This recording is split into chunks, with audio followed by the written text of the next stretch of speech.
Okay, can we start the sequence on?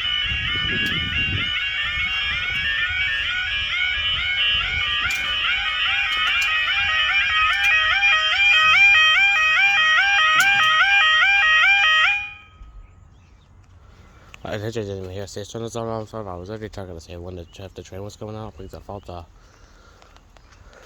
train started. As soon as I thought I heard us, I didn't hear stations alarms going off on, so I thought, I thought, wow, just check. Of course, I wanted to get out of there before the alarm set off because they are loud here, like. Of course, you might not say, but station, no, south is on. And it's starting to get stormy.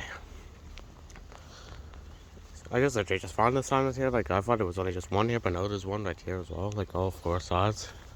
Wonder why that one's there, like. Of course, they need to know what the name of the crossing is, like.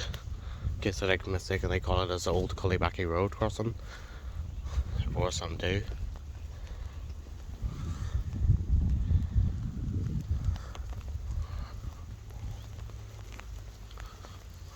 I don't know why people think that the wires are not fitted properly here, like, but they are fitted properly. And there are support arms on it.